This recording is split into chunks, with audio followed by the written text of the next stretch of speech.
안녕하세요. 이현청 교수입니다. 오늘은 우리 젊은이들에게 드리고 싶은 귀한 몇 마디 말씀을 드리고자 합니다. 여러분은 매일 무엇을 위해 어떻게 살고 계십니까? 우리 인생에 있어서 그리스 이후에 우리 인간에게 준 커다란 두 가지의 질문이 있다고 합니다. 첫 번째는 나는 누구인가? 라고 하는 질문입니다. 이 질문에 일생 동안 답을 얻지 못하고 이 세상을 떠난 사람도 많습니다. 두 번째는 행복이란 무엇인가? 라고 하는 것을 추구하는 질문입니다. 우리가 행복을 찾아 일생을 헤매지만 행복은 때로는 신기루처럼 때로는 일곱빛 무지개처럼 살짝 왔다 사라지는 게 행복인 경우가 많습니다. 저는 우리 젊은이들에게 세 가지 인생의 질문을 꼭 답하며 물으며 해답을 얻고 살기를 권합니다. 첫 번째는 나는 누구인가? 라고 하는 것입니다. 나는 어떻게 살 것인가? 라고 하는 질문과 관련되어 있습니다. 내가 어떻게 살 것인가? 라고 하는 것은 내가 누구이며 누구와 어떻게 무엇을 위해 살 것인가에 대한 대답인 것입니다. 인생의 철학을 정립하고 살아 이런 얘기입니다. 두 번째는 나는 무엇을 하며 살 것인가에 대한 질문을 얻으라고 권면하고 싶습니다.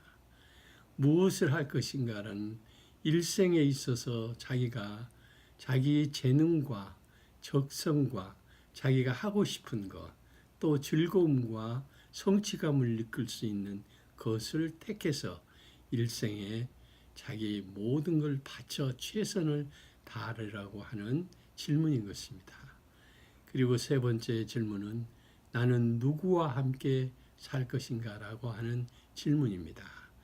우리의 삶은 자기가 선택해서 태어나고 선택해서 이 세상을 떠나는 것은 아닙니다.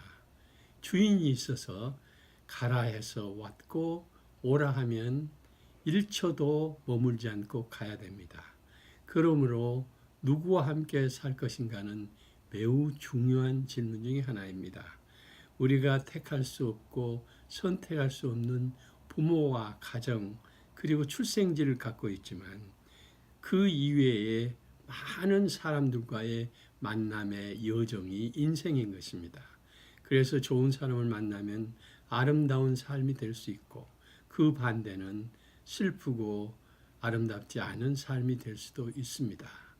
그래서 나는 누구인가? 라고 하는 질문이나 행복이 무엇인가? 라고 하는 질문과 거의 연관되어 있는데 나는 무엇을 어떻게 하며 누구와 함께 살 것인가? 라고 하는 이 세 가지 질문에 늘 생각을 하면서 인생을 준비한다고 하면 우리 젊은이들이 앞으로 삶이 보다 알차고 보다 자기가 할 수 있는 보람된 삶을 살 수 있다고 생각되어집니다.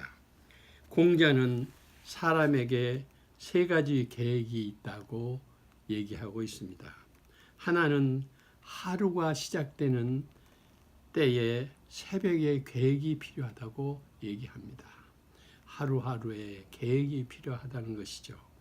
둘째는 1년이 시작되는 봄에 씨를 뿌리라고 하는 것입니다. 1년 내에 씨를 뿌려서 그 열매를 가을에 거둘 수 있도록 1년을 계획하라고 우리에게 권면하고 있습니다. 셋째는 인생이 시작되는 어릴 때의 계획을 세우라고 하는 것입니다. 하루 계획, 어릴 때의 계획, 그리고 1년의 계획, 이 세 가지를 공자가 우리에게 권면하고 있는 삶에 대한 어떤 준비라고 볼 수 있습니다. 여러분은 무엇을 누구와 어떻게 준비하고 살고 계십니까? 한동안 우리 사회에서 화두가 되고 최고의 중요한 그러한 책으로 또 화두로 거론되었고 했던 이 사회적인 화두가 있는데 이 정의론이라고 하는 그런 논의였습니다. 하버드 대학의 justice, 정의라고 하는 논의였었는데 하버드 대학의 이 정의론보다 훨씬 많은 학생들이 인기몰이를 하고 있는 강좌가 있습니다. 샤하르 교수가 가르치고 있는 소위 행복학이라고 하는 강좌입니다. 행복이 무엇인가라고 하는 강좌입니다. 여기에는 일종의 긍정심리학의 바탕을 둔 것인데 샤하르 교수가 행복을 얻을 수 있는 6가지 계명을 이렇게 얘기하고 있습니다. 오늘 우리 젊은 이들에게 절망과 고통과 좌절과 포기 속에 많은 상처를 안고 있는 우리 젊은이들에게 6가지의 이 계명을 함께 나누고 싶습니다. 첫 번째는 인간의 감정은 자연스러운 것이라고 하는 것입니다. 그래서 부정적인 감정에도 자연스럽게 받아들이면 극복하기가 쉽게 받아들일 수 있다고 하는 것입니다. 자기가 원하는 것, 자기 타입만 원하는 것이 아니고 비록 자기에게 걸맞지 않은 내용, 부정적인 내용이라 할지라도 부정적인 감정이라 할지라도 자연스럽게 받아들일 때 그 감정을 해소하고 극복하기가 쉬워진다고 하는 것입니다. 그럴 때 행복감을 느낄 수 있게 된다고 하는 것입니다. 두 번째는 행복은 즐거움과 의미가 만나는 곳에 있다고 설명하고 있습니다. 행복은 즐거움이 함께 했어야 행복하다고 얘기하고 있습니다. 일을 하면서 즐거움을 느낄 수 있어야 한다는 것입니다. 이 일을 단지 재정적인 이유, 경제적인 이유, 마지못해 하는 그런 일은 결국 즐거움이 될 수가 없고 단순한 노동에 불과하다고 하는 것입니다.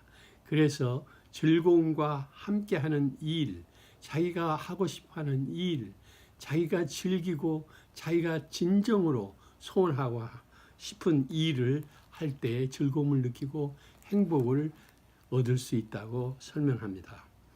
또 세 번째는 행복은 돈과 권력이 아니라 마음먹기에 달려 있다는 것입니다.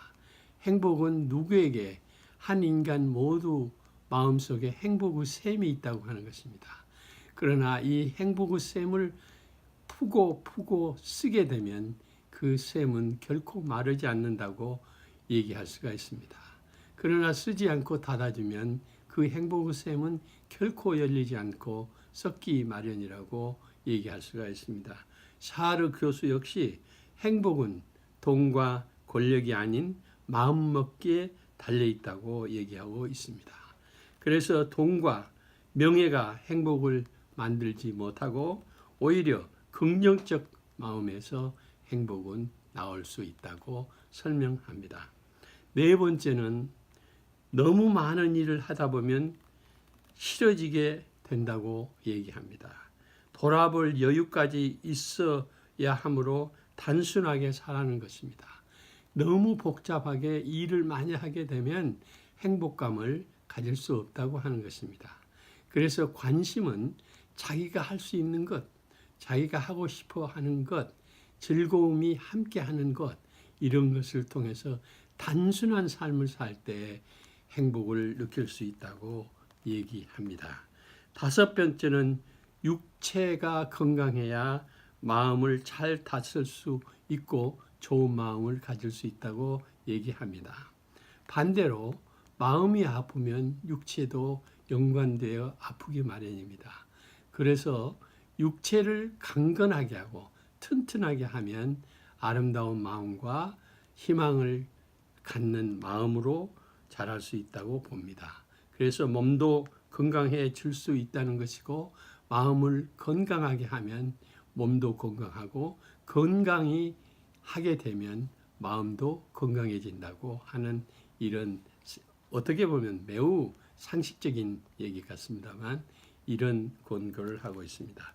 마지막으로 기회 있을 때마다 감사를 표현하라고 하고 있습니다. 우리의 삶에서 당연히 느끼는 부분이 엄청난 감사를 하고 살아야 되는데 감사를 하지 않고 사는 삶은 결코 행복해질 수가 없다고 샤르 교수는 말합니다. 어떻게 보면 굉장히 상식적이고 단순한 얘기 같지만 샤르 교수의 긍정심리학 행복하게 해서의 6가지 행복 계명은 우선은 인간적인 감정을 있는 그대로 수용하라 라는 말이고, 행복은 즐거움과 의미가 있을 때 행복해진다 라는 것이고, 행복은 돈과 권력이 아니라 마음먹기에 달려있다 라는 것이고, 너무 많은 일을 하다 보면 행복해질 수 없다. 자기가 꼭 하고 싶어 하고 의미를 찾는 일을 단순하게 하라 이런 얘기고요. 육체와 마음을 건강하게 가꾸어라. 육체가 건강하면 마음이 건강해진다 이렇게 보고 있습니다. 그리고 마지막으로 기회 있을 때마다 감사하라. 우리 삶은 어떻게 보면 하루하루가 기적입니다. 어떤 일이 발생할지 아무도 알 수가 없습니다. 그러나 오늘 하루 무사히 보낼 수 있는 것도 감사요. 어제까지 나에게 있었던 모든 것이 다 감사요. 앞으로 있을 일 또한 감사입니다. 그래서 감사가 넘치는 삶이 될 때 행복한 삶이 될 수 있다는 것입니다. 어떻게 보면 매우 상식적인 얘기 같지만 감사가 없는 삶은 행복해질 수 없다고 하는 것입니다. 리빙스톤의 얘기를 마지막으로 한마디를 더 드리고자 합니다. 리빙스톤에게는 두 형제가 있었습니다. 리빙스톤과 또 그 형이 있었습니다. 그 형은 캐나다로 간 리빙스톤이고 진짜 리빙스톤은 아프리카 간 리빙스톤이었습니다. 캐나다로 간 형인 리빙스톤은 캐나다에 가서 커다란 부를 축적한 대가부가 됐습니다. 그리고 리빙스톤은 일생 동안 아픈 환자들을 돌면서 풍토병에 시달리면서 아프리카에서 일생을 봉사하며 산 분입니다. 물론 노벨상을 받긴 했습니다만은 리빙스톤은 아프리카 리빙스톤은 위대한 삶을 택한 분입니다. 물론 형 리빙스톤 또한 캐나다에 가서 큰 부자가 되어서 성공한 케이스이기도 합니다. 그러나 캐나다에 간 리빙스톤의 형이 죽었을 때 그의 묘비에는 이렇게 쓰여 있었습니다. 아프리카의 리빙스톤의 형의 묘라고 쓰여져 있습니다. 여러분, 행복은 어디에서 오는 것입니까? 물질과 명예와 자기가 하고 싶은 것에만 있는 게 아닙니다. 낮아지고 봉사하고 섬기고 인내하고 수용하고 하는 데서 진정한 행복이 있다고 하는 것을 우리는 귀담아 들을 필요가 있습니다.